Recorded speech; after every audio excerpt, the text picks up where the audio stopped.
다 같이 조용히 기도하심으로써 2020년 8월 9일 주일 아침 예배를 성부와 성자와 성령의 이름으로 시작합니다.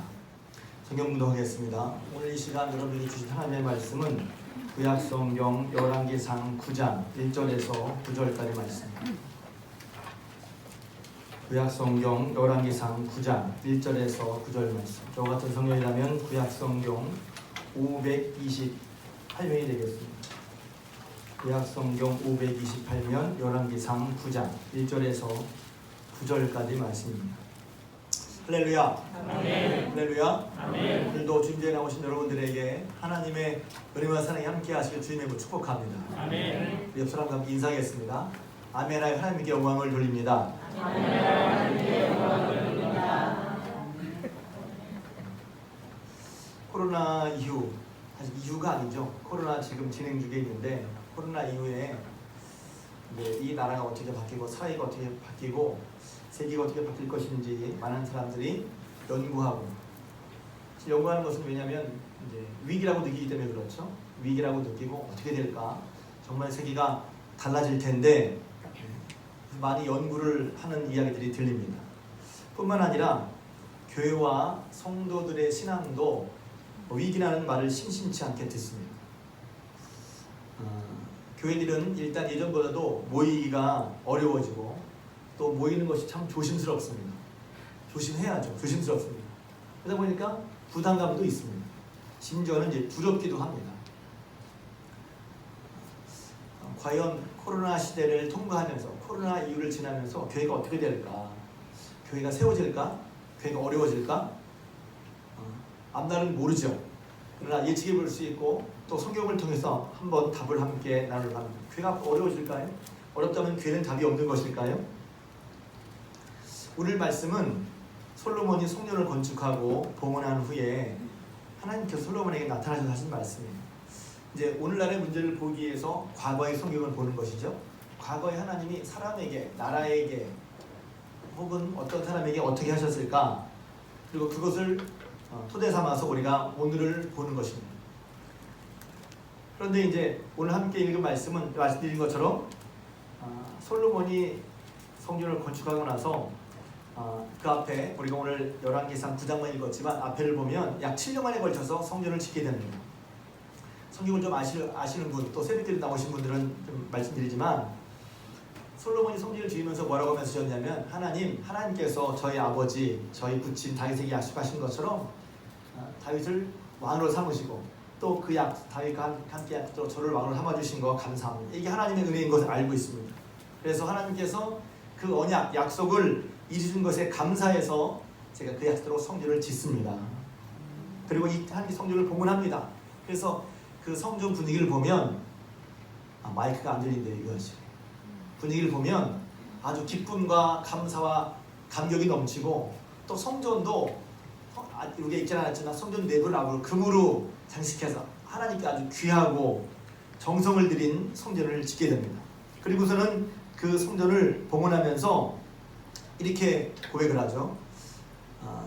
그렇게 귀한 성전이지만 솔로몬은 겸손하게 얘기했어요. 하나님, 우리가 지금 이 성전을 어떻게 하나님이 계시기에 합당하다고 할 수 있겠습니까? 이 말은 뭐냐면 하나님은 성전보다 크신 분이라는 거예요. 하나님은 크고 높으신 분이니 어찌 우리가 지은, 사람이 지은 성전에 거하시겠습니까? 얘기를 하죠. 보통 하나님은 성전에 계신다, 예배당에 계신다라고 알고 있지만 하나님 어디나 계시는데 하나님이 계신 곳을 성전에만 국한할 수는 없는 거죠. 그러니까 그런 얘기를 한 거예요. 그러면서 하나님께서 우리가 그러나 하나님께 감사해서 약속하신 대로 이 성전을 지으니 하나님 이 성전을 거룩하게 구별해 주시고, 그러니까 하나님 어디나 계시지만 특별히 이 성전을 다른 것과 다르게 구별해서 거룩하게 하게 해주시고, 또 하나님의 마음과 눈길을 주신다고 하셨으니 이곳에 하나님의 마음과 눈길을 주시고 이곳을 와서 혹은 이곳을 향해서 성도들이, 이스라엘 백성이 드리는 기도를 들어주시고 응답하여 주옵소서, 이렇게 기도합니다. 근데 그 기도의 내용이 바로 이제 8장에 나와 있어요. 백성이 어려움을 당할 때, 죄악을 깨달았을 때, 나라에 어떤 전염병이라든지 전쟁이 생겼을 때 등등, 이스라엘 백성들이 하나님 섬기다가 이거 잘못했네, 죄를 깨닫고 나와서 그들이 어디에 있든지 어떤 상황에 있든지 간에 근데 가장 심각한 가상은 그들이 전쟁에서 잡혀서 멀리 포로로 가서 잡혀서 그건 죄로 말미암아 이 죄인지 모르고 어려움을 당하다가 어려운데 문득 이거 내가 하나님 앞에 범죄했구나.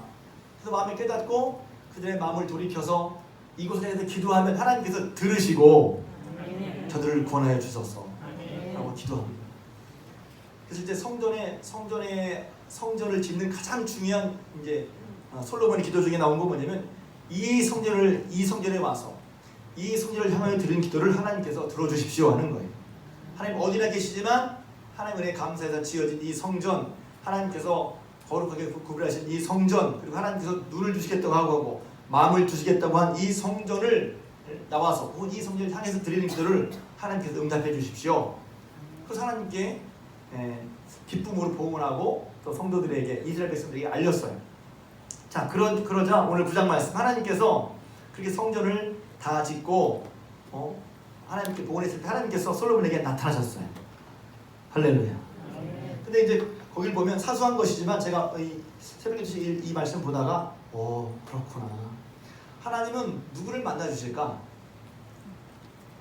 하나님이 계신 거, 저 하나님 만나고 싶어요. 이렇게 답답하고 복잡한데 하나님 만나야 되겠는데 하나님 누구를 만나 주실까? 누굴 만나 주실 것 같아요, 여러분? 하나님 여러분을 잘 만나 속에서 그냥 정답이 아니라 속에서 정말 하나님 날 잘 만나 주셔. 이럴 때 꼭 만나 주셔. 하나님을 간절히 찾는 자를 만나 주세요. 그 사람이 누구든지 상관이 없어요. 그 사람의 됨됨이, 실력, 능력, 배경 이건 두 번째야. 누구라도 하나님을 간절히 찾기 만나는 간절히 하나님께 간절해서 찾기를 원하는 사람 하나면 만나 주신단 말이에요. 하나님 누구나 함께 하시지만 속 시원하게 하나님 한번 만나봐야지 않겠어요? 만난다는 게 무슨 이상한 일을 경험한다는 게 아니라 하나님께서 정말 하나님 나와 함께 하셔서 내게 이렇게 말씀하시는구나 이런 확신만입니다. 누가 그런 확신을 얻을까? 하나님을 간절히 찾는 자에게 하나님께서 주십니다. 여러분 시간 예배가 그렇게 하나님을 간절히 찾으며 드리는 예배가 되기를 바랍니다. 단순히 목사의 얘기를 듣는 게 아니라 여러분이 이 예배를 통해서 그렇게 하나님을 사모하였으면 좋겠어요. 여러분이 하나님을 사모하는 마음이 예배를 통해서 나타났으면 좋겠어요. 그러니까 뭐라고 말씀하시냐면 솔로몬이 이전에 기본에서 솔로몬에게 나타나셨던 것처럼 이렇게 말한단 말이에요. 2절에 보면 기본에서 무슨 일이 있었죠? 뭔 일이 있었죠? 성경을 쭉 찾아가면 열왕기상 3장에서 솔로몬이 왕이 된 다음에 자기가 왕권이 불안하고 어떻게 나를 가져야 될지 몰라서 하나님께 1000번을 드리며 간절히 기도해요. 하나님께서 솔로몬에게 나타나셨어요. 할렐루야. 솔로몬이 지혜의 왕인 줄 다 아시죠? 제가 뭐 설교했는지 모르겠어요. 새벽에도 얘기했는데 그런데 솔로몬이 그런 지혜롭고 총명한 마음을 하나님께 기도해서 하나님이 주셨다는 것을 아는 사람도 드물어요. 솔로몬 지혜의 왕이지만 지혜로운 사람이야.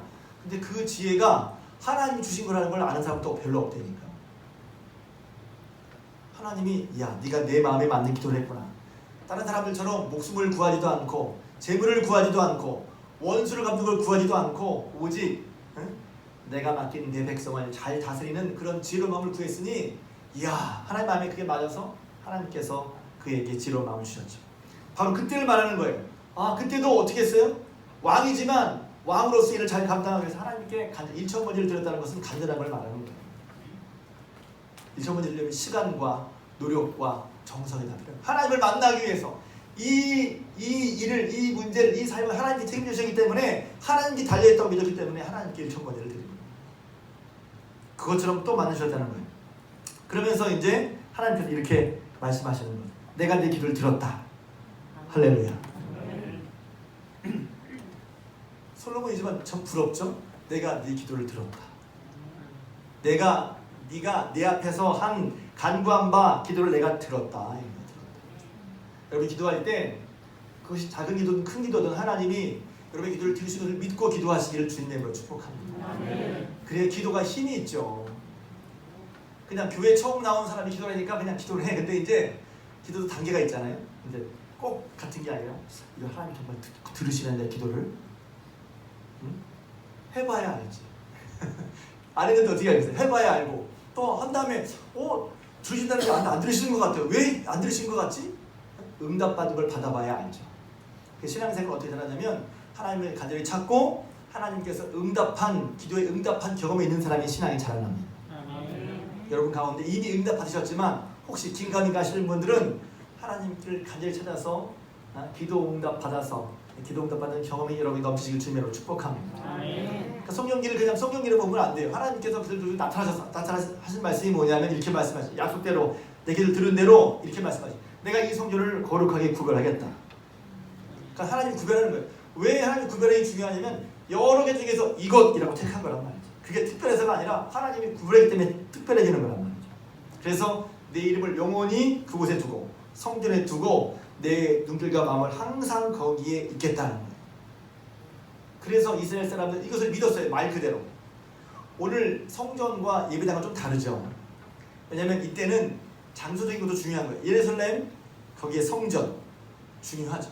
지금 우리가 드리는 것은 성전이라고 부르지만 엄격히 말해서 예루살렘 성전과는 달라요. 우리는 예배당이죠. 근데 우리가 예배 드릴 때도 하나님께서 임재하시는 줄을 믿습니다. 근데 그것은 하나님이 늘 임재하겠다고 그런 것이라는 거예요. 예루살렘. 그래서 성전과 예배당은 좀 구별할 필요가 있어요. 우리는 그냥 예배당을 성전 부르지만 하나님께서 항상 그곳에 계시겠다. 그래서 우리가 예배 드릴 때도 그걸 비는 거예요. 하나님 이곳에 함께 해주십시오. 우리가 주의 이름을 부릅니다. 주님을 찾습니다. 그러니 우리만 드리는 게 아니라 하나님 이곳에 오셔서 임재해 주셔서 이걸 거룩하게 구별하셔서 이곳에 드리는 우리의 예배를 받으시고 그 눈과 마음을 이곳에 두어 주십시오 라고 예배의 기원을 드리는 거란 말이죠.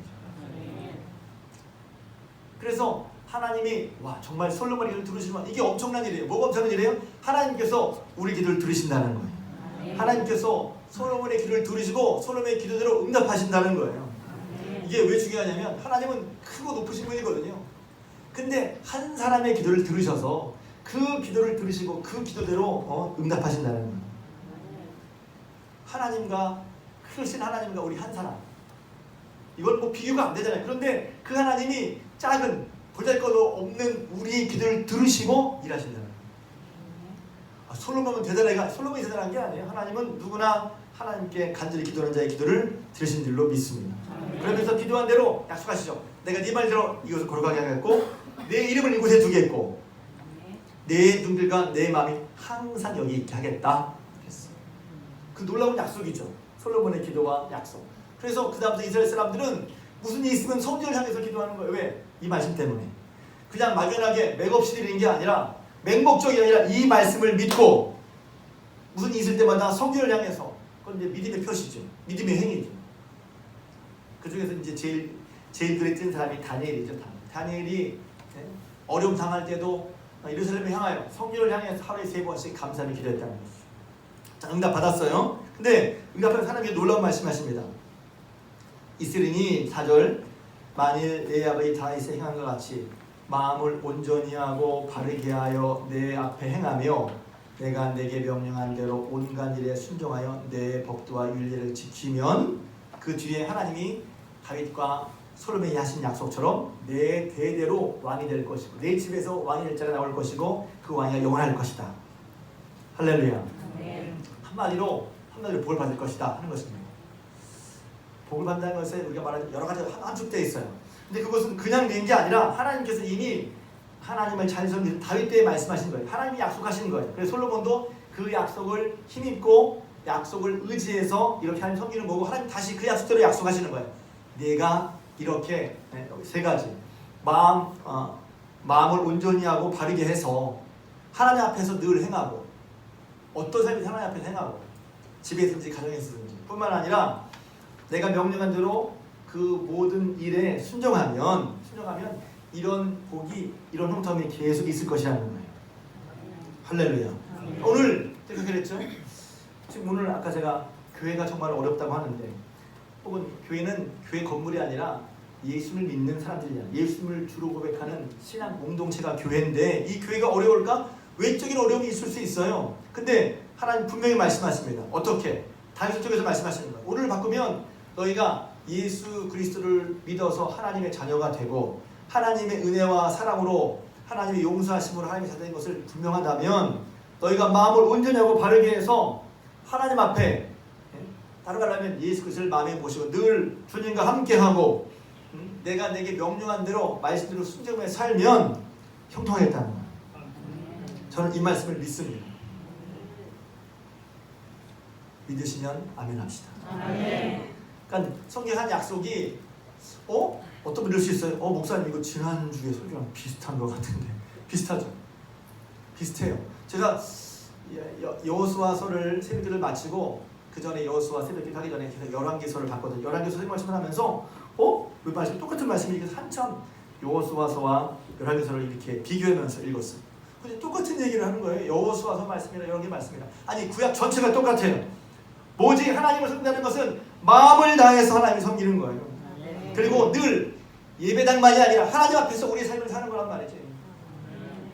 그리고 내 모든 길에서 내가 집에 있든지 가족에 있든지 혹은 회사에 있든지 간에 어떤 경우에라도 하나님의 말씀과 인류의 그 법도를 따라 사는 것이 바로 내가 믿음이 있다는 증거야. 그게 믿음이야. 또 그렇게 믿음을 사는 사람들은 하나님께서 함께 하셔서 형통케 하신다는 거예요. 그래서 지난주에 다시 새로운 상황에 40대, 50대 내 상황이 바뀌고 내가 당하는 여러 가지 상황이 바뀌었지만 하나님을 믿기로 결단하는 것이 중요하다 말씀드렸죠. 지난번에 오늘 믿기로 결단하는 말이에요. 어저께 잘 믿었어. 그럼 다시 오늘도 믿어야지. 오늘 이런 상황에 어려운 상황에도 잘 되는 상황에도 곤란한 상황에도 당황스러운 상황에서도 여전히 하나님은 우리 하나님이시니 왜 하나님이에요? 지난주에 말씀에 보면 여호수아가 또 이스라엘 백성이 경험했잖아요. 하나님이 약속하신 대로 그들을 아브라함의 약속대로 가나안 땅으로 인도해 내셨고 구원해 내셨고 또 그 땅을 차지하게 하셨고 다 그것을 하나님이 하게 해주셨단 말이죠. 그걸 분명히 이스라엘 백성이 확인했어요. 맞냐? 맞습니다. 그럼 나와 네 집은 여호와를 섬기겠다. 너희들 어떻게 할래? 저희도 섬기겠습니다. 왜 섬기지? 그러므로가 중요하다고 그랬죠. 왜 하나님을 섬겨야 돼? 왜 하나님의 말씀만 지켜야 돼? 하나님께서 우리를 보내주셨기 때문이죠. 하나님께서 이 땅을 얻게 주기 때문이죠. 그러므로 하나님 믿어야 할 이유와 하나님 믿기 때문에 할 것과 하셔야 될 이유, 그러므로가 중요하다는 거예요. 이것이 분명하지 않으면 우리는 그냥 시대에 따라서 왔다 갔다 하기 쉽다는 거예요. 너무 비슷하죠.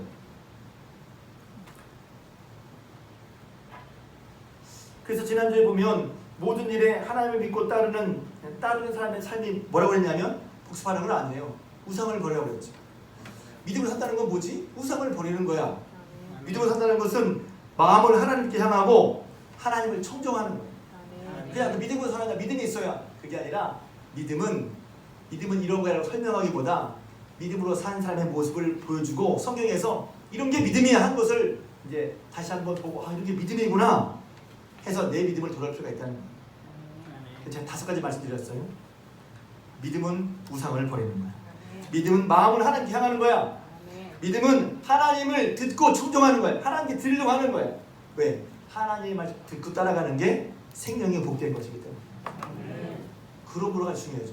이제 혹시 여기 헷갈리는 분들은 정말 하나님을 따라가는 게 사는 길이야? 그러므로가 안 되면 분명하게 확인을 해야죠. 아니면 억지로 가는 거잖아요. 억지로. 처음에는 듣고서 긴가민가 갈 수 있지만 내 인생이 정말 중요한데 내 인생에 정말 한 번밖에 없는 인생이고 생명이 왔다 갔다 하는데 그냥 대충 하겠어요? 분명히 확인해보고 따져보고 가야죠. 신앙은 그런 거예요. 하나님이 정말 하나님이 살아계신가? 하나님 말씀 할 때 복이 되는가? 그것을 분명히 따지고 그게 분명하다면 어려울 때일수록 하나님 말씀대로 살아야죠. 그러므로 분명히 해야 돼. 아니면 확인해봐야 돼. 저는 신앙생활하면서 목사지만 그러므로를 많이 따집니다. 정말 그럼? 그럼 너 이렇게 살아야지. 정말 하나님 말씀이 이렇지. 그럼 너 이렇게 결정을 해야지. 그게 믿음이란 말이에요. 그게 믿음이란. 또 하나 믿는다면 하나님만을 섬겨야죠. 또 하나님 말씀에 순종해야지 하는 것입니다. 오늘 말씀도 비슷하죠. 네? 마음을 온전히 해서 바르게 하고. 그래서 신앙생활은 마음에서 출발하는 거예요. 마음에서부터. 두 번째는 내 앞에서 행하여. 모든 일을 할 때 예배일 때만 하나님이 나와 함께 계신 게 아니라 어느 때든지 하나님이 여러분 함께 계시고 무슨 일을 할 때, 말할 때, 행동할 때도 하나님이 옆에 계신 것처럼. 제가 설교할 때 자칫 이제 제 흥분에 빠져서 제 말하기가 쉬운데 제가 그럴 때는 하나님 옆에 계시다고 생각을 해요. 하나님 앞에서 말하는. 설교는 하나님 앞에서 말하는 거거든요. 여러분에게 아니라 하나님이 여기 계신다 같이. 그 앞에서 제가 얘기를 해야 되는데 제가 제 말을 함부로 하겠냐? 사람이니까 실수할 수 있죠. 제가 완전하다는 게. 그러니까 조심해야 돼. 하나님 옆에 계시다고 생각하는 거예요. 하나님이 함께 말씀해 주시는 거예요. 내 모든 길에서. 그리고 하나님께서 내게 명령한 대로 온갖 일에 순종하고 그러면 법도 윤리를 지키면 순종하면 하나님께서 너와 함께해서 내게 약속하신 그대로 내 후손들이 혹은 내 왕위가 영영이 계속되리라 약속하셨단 말이에요. 그런 제가 충격적인 건 뭐냐면 그 다음 얘기예요. 반대로 그럼 만일 그러니까 이게 믿음의 모습이라는 믿음이 아닌 모습이 있는 거죠. 만일 6절입니다. 너희나 너희 자손이 아주 돌아서서 나를 따르지 아니하며 하나님께로부터 돌아설 수 있다는 거예요. 돌아서서 나를 따르지 않고 또 내가 너 옆에 둔 계명과 법들을 지키지 않고 가서 다른 신을 섬겨 경배하는 우상 숭배 세 가지 불신앙의 모습 세 가지가 있단 말이에요. 굳이 이제 신앙적으로 하나님께 정리하신 거죠. 너 하나님께 등을 돌려. 하나님을 향하지 않고 하나님께 등을 돌려.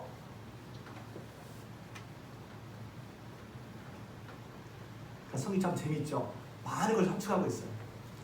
이렇게 하나님을 가까이 하는 마음으로 하나님께 드리고 하나님 가까이 하는 거랑 하나님의 등을 돌려.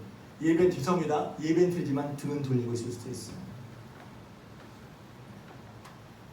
교회를 나왔지만 등은 돌리고 있을 수 있어요. 그럼 예배 시간에 답답하죠. 빨리 예배 끝나고 집에 가고 싶지.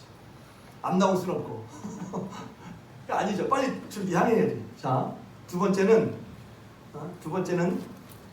등을 돌려서 하나님을 따르지 않고 다른 걸 따르고 있다는 거예요. 두 번째는 너희 앞에 둔 나의 계명과 법들을 지키지 않고 불신앙의 모습은 계명과 법들을 안 지키는 거예요. 알고 있지만 안 지켜.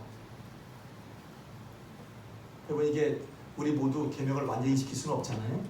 그러나 적어도 지키지 않으면 회개하는 마음이 있어야 되고 내가 못하고 있고 하나님 자꾸 내가 깨닫게 하시는데 하는 그런 마음은 최선이 있어야 돼요. 그런데 안 지키는 걸 당연히 생각한다. 누가 다 지켜 어떻게 다 못 지키는데 뭘 하고 안 지키는 걸 당연히 여기거나 안 지키는 것을 마땅히 여기면 그건 문제예요.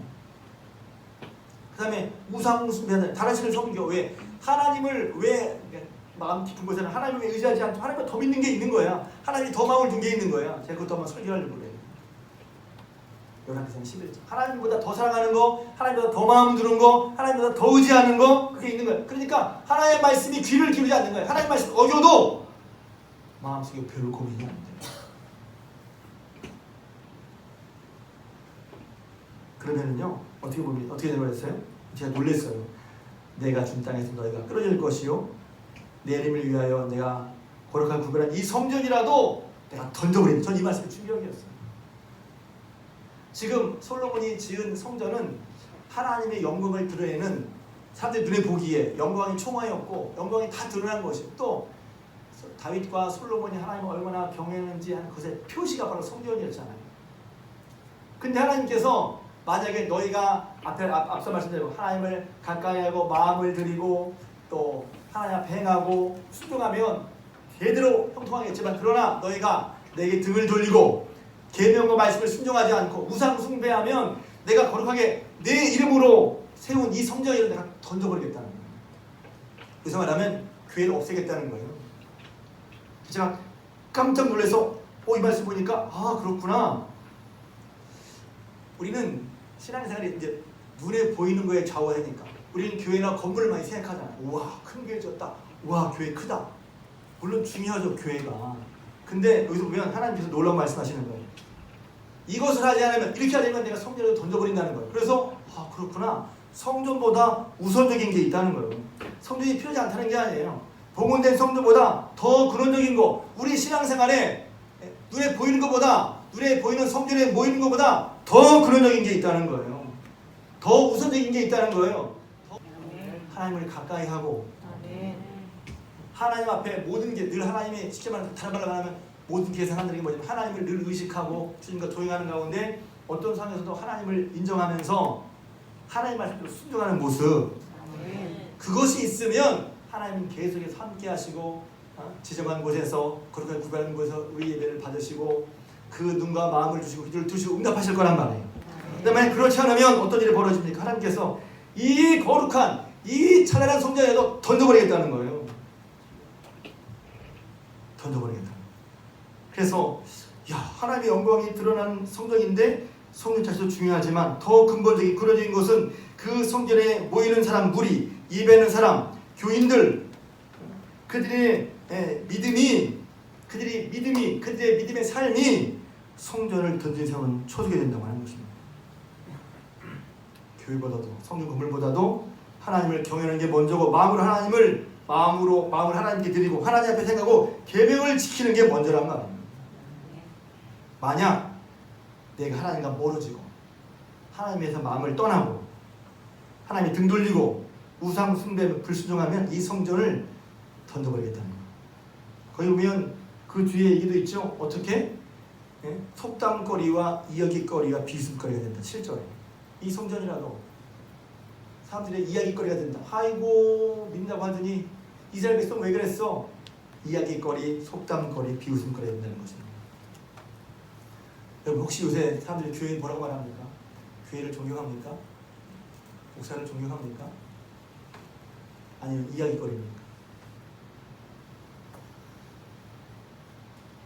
목사님 무슨 말씀 하시려고 그러나 저는 제가 하나님 믿으면서 제 마음에 저절로 교회를 향하는 마음이 생겼어요. 교회를 사랑하는 마음이 생겼어요. 교회를 사랑한다는 건 교회가 힘들고 아프면 잠이 안 와요. 마음이 편하지가. 교회가 우리 교회만이 아니라 하나님 교회 전체에서 함부로 말하고 교회에서 폄하하는 걸 들으면 잠이 오지 않아요. 마음이 이루 말할 수 불편해요. 그건 어쩔 수 없는 것 같아요. 전. 근데 거기는 여러 가지 이유가 있어요. 전 제가 제 설교 오래 들으신 분은 알겠지만 전 교회에 대해서 함부로 말하는 거 결코 좋아하지 않습니다. 하나님의 교회, 설사 교회가 잘못하더라도 잘못하고 있을 수 있죠. 왜 교회가 완벽하겠어요? 실수도 있고 허물도 있죠. 역사상으로도. 근데 교회 잘못했더라도 대놓고 예를 들면 이렇게 이럴 수 있단 말이에요. 아버지가 잘못했어. 아버지가. 그럼 아들이 아유 우리 아버지 말이야. 아우 저 주체백이야. 술 처먹고 맨날 돌아다니네 저거. 그렇게 말한다면 아들이 아버지 그렇게 말한다면 그게 좋아 보이겠어요? 근데 하나님 아버지고 교회는 어머니 같은 교회고 그리스도의 몸된 교회인데 교회가 잘못한 일이 있고 실수한 일이 있지만 교회가 함부로 말하는 것은 결코 하나님 기뻐하지 않는다고 생각해요. 그럼 이게 있을 수 있죠. 잘못한 건 고쳐야 돼. 맞아요. 지적도 해야 돼. 그러나 따뜻한 사랑하는 마음, 안타까운 마음을 해야지. 그리고 나름 의지를 가지고 교회를 비판한다는 분들도 있어요. 근데 좀 마음 아픈 게 뭐냐면 그러니까 세상이 교회를 비판할 때 어떻게 하냐면 다른 사람이 아니라 그분 얘기 가지고 비판하더란 말이지. 그분 얘기 가지고 아니 목사님이 교회 이렇게 얘기했는데 그 얘기를 똑같이 비판하니까 그런다는 마음이 아파요. 그러다 보니까 사회에서 교회에 대한 자존감, 인식에 대한 교회에 대해서 귀하게 얘기하고 높여보지는 존경하지는 않아요. 뿐만 아니라 그런 얘기를 우리 애들도 듣는단 말이에요. 애들 들으니까 교회 오는 게 자부심이 아니라 교회를 나오는데 교회에 나오는 예배드리는 하나님 믿는 자녀에서 자부심을 가진 게 아니라 뭔가 좀 떨떠름하단 말이에요. 전도할 때도 마찬가지예요. 우리 교회 나와! 라고 했는데 이제 전도 어떻게 해. 하면 교회 부정적인 시각이 이렇게 생각한단 말이에요. 정말 교회가 그런가요? 두 가지. 하나는 매스컴의 영향도 있어요. 하나는 신문, 방송, 뉴스에서 계속해서 안타깝죠. 그래서 제가 한번 예전에 기도했죠. 말씀드렸죠. 기도한다. 기독교적인 무조건 교회를 위한 게 아니라 팩트를 가지고 얘기해야지. 어떤 분은 교회가 암적인 존재다. 교회가 망해야 정신 차려 이렇게 말하는 사람이 있다는 거예요. 교회 측에서 나오는 얘기 교회 측에서. 그래서 내가 저건 아닌데. 오히려 여러분께서 이제 그 어떤 그 기사를 보다가 좀 교회가 더 잘하는 게 많은데 교회가 잘하는 건 말을 안 해. 방송에서 말을 안 해. 그러니까 우리는 듣는 사람도 야 교회가 뭐 하는 거야? 그러니까 그걸 들으면서 우리 믿는 사람들도 교회가 뭐 하는 거야? 교회에 대한 자긍심이나 사랑이나 애착이 아니라 교회에서 비판하는 소리만 높단 말이야.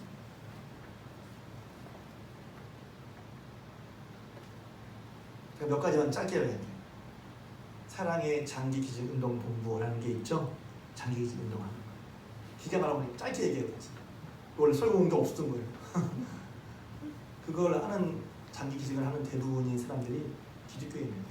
불교, 일반 사회인들 수를 다 합쳐도 기독교인들이 장기기증하는 것에 반의 반도 안 된대요. 4분의 1도 안 된다는 거예요.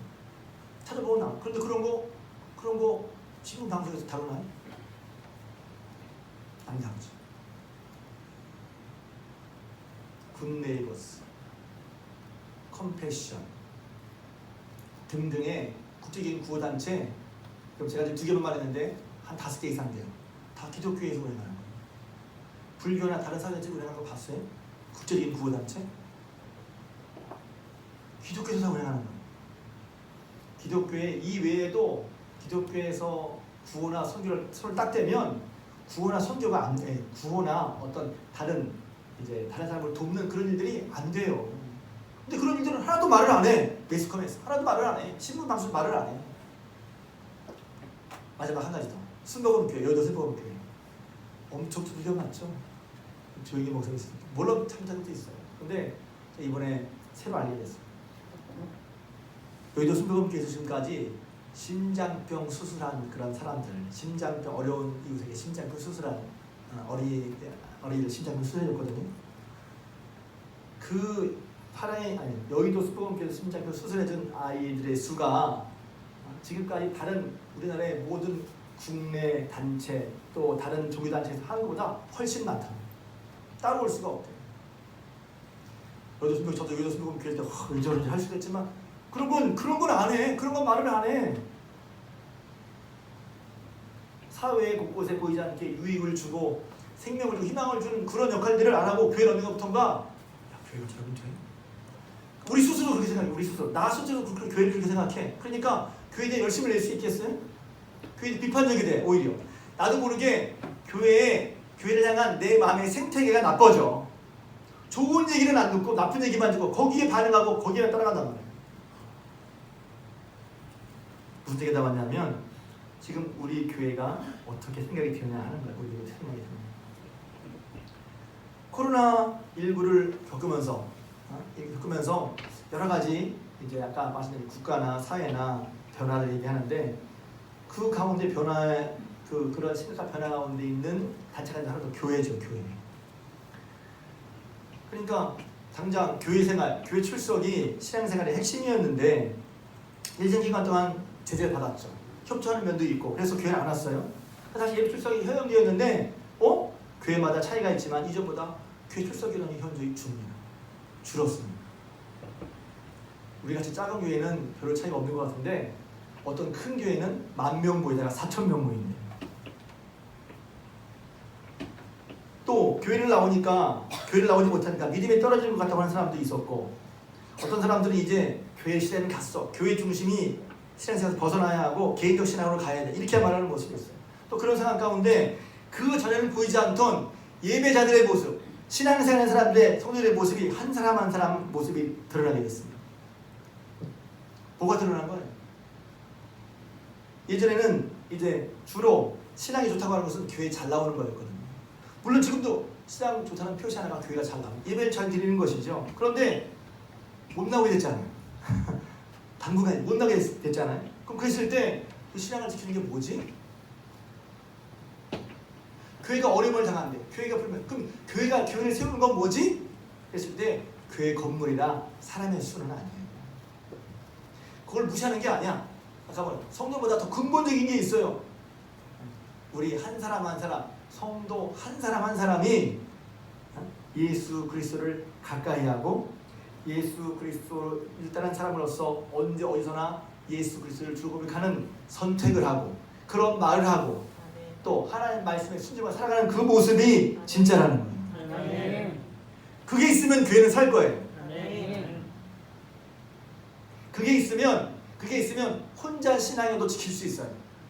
그런데 그 전까지 예배 모습을 하는 거예요. 예배는 많이 모이는데 예배를 못 모이게 되니까 혼자 개인적인 신앙을 지킬 수가 없는 거예요. 왜 개인적인 신앙을 지키지? 왜 못 지키지? 예배에 나왔지만 마음으로 하나님을 섬기고 마음으로 하나님을 존중히 여기고 말씀대로 살아가는 삶이 개인적인 삶이 없었던 거예요. 왜? 성전 중심이라는 말은 나쁜 말은 아닌데 교회 가서 예배 드리는 것만 예배 드리고 나머지는 하나님을 섬기거나 하나님을 따르거나 말씀을 배우거나 말씀대로 살거나 하는 그런 것이 없이 교회만 도장만 찍고 갔단 말이에요.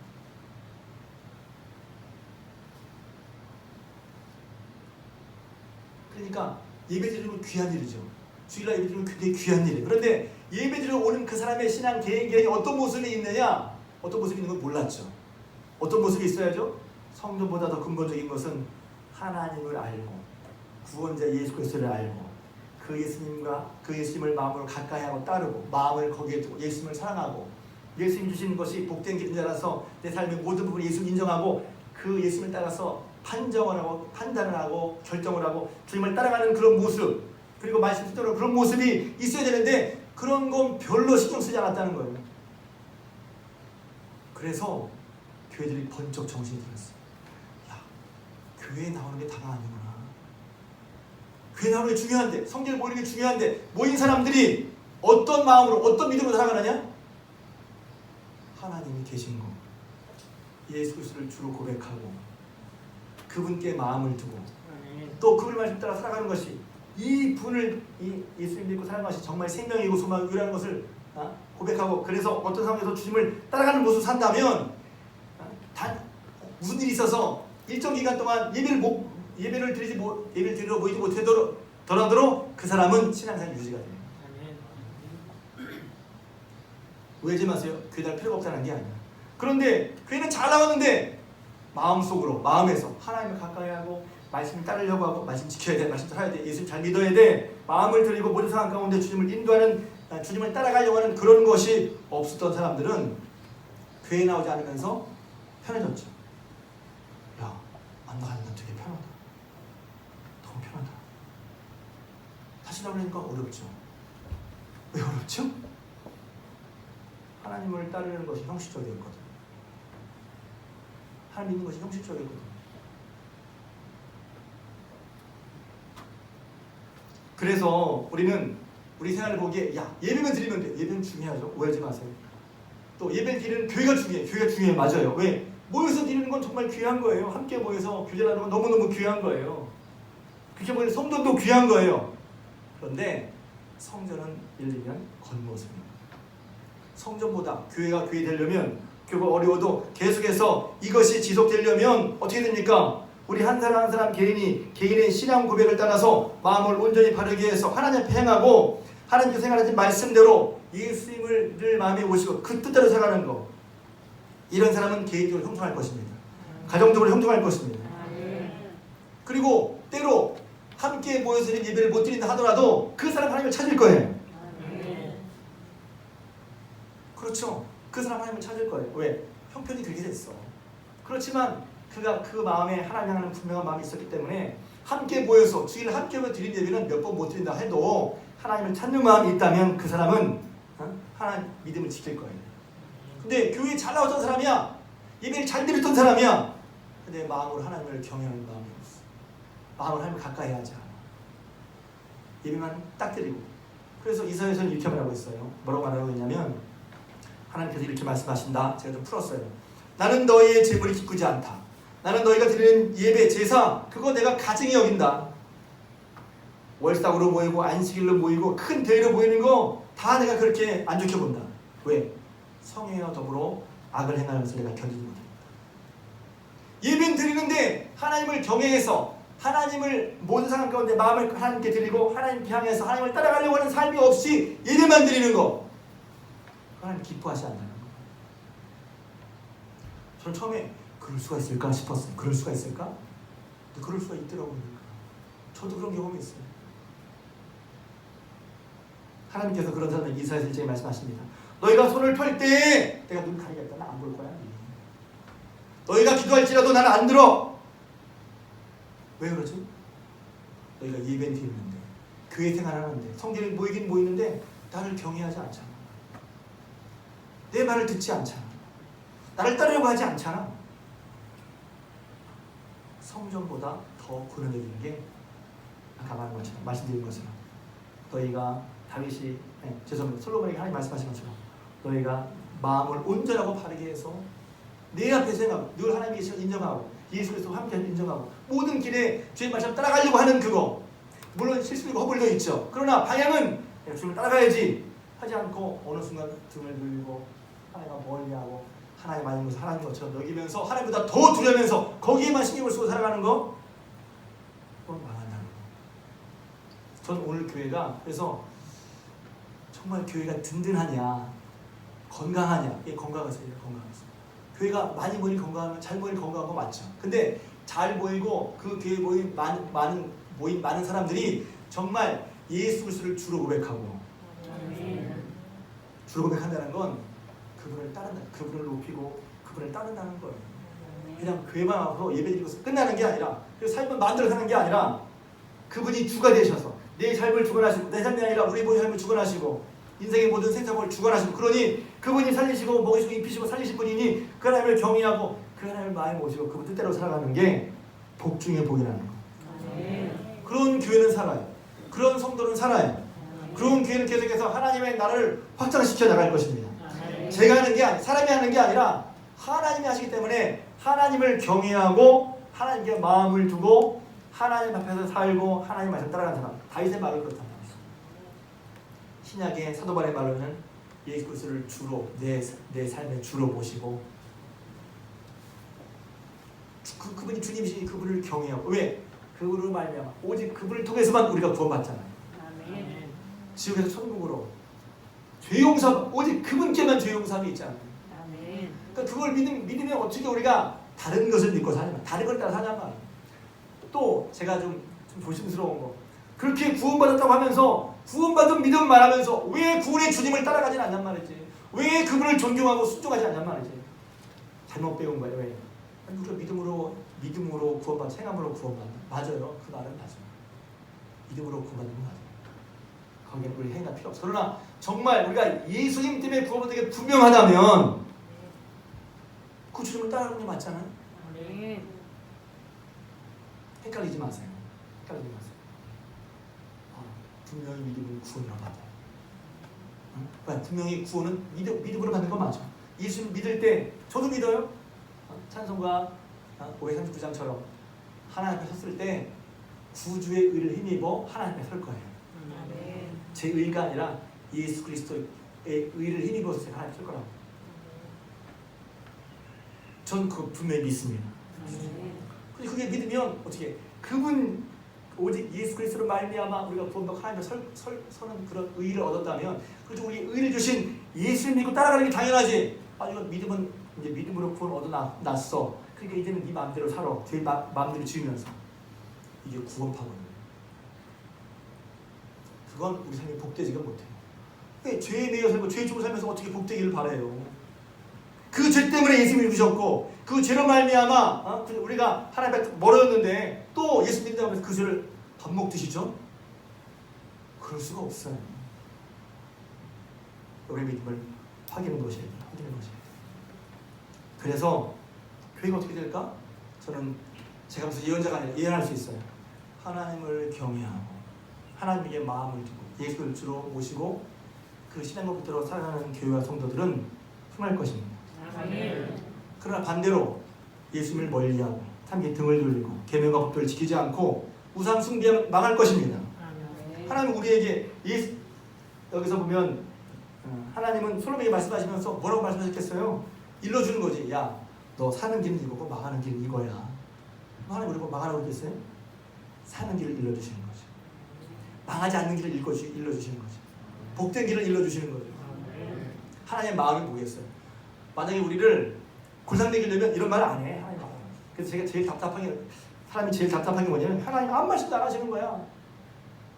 어떤 분이 어디서부터 이럴 수 있어요. 말씀하시기 부담스러워. 그럼 제가 물어보고 싶어요. 그럼 하나님이 얘기하지 말게 할까요? 하나님 말씀도 부담스러워. 그럼 하나님 말씀 안 하시는 게 좋겠어요? 하나님 말씀 안 하시는 게 제일 저주인 거예요. 하나님이 말씀하지 않으시는 게 저주예요. 저주. 하나님 말씀하실 때가 복된 거예요. 하나님 말씀하실 때가 생명이고 기회인 거예요. 저는 제일 무서운 게 하나님 내게 아무런 말씀도 하지 않는 것 같은 느낄 때가 제일 무서워요. 전 그런 하나가 없었으면 좋겠어. 무슨 말씀 듣는데 하나님 얘기했으니까 아무것도 없어. 그럼 너무 답답할 것 같아. 너무 복잡하고 너무 힘들 것 같아. 오늘 하나님이 설교를 통해서 저를 통해서 여러분에게 말씀하셨다면 다시 한번 봉헌된 성전보다 그것도 영광스럽고 귀한 것이지만 더 근원적인 것, 근본적인 게 있는 것은 바로 우리 한 사람 한 사람 개인의 하나님 향한 진실된 믿음이에요.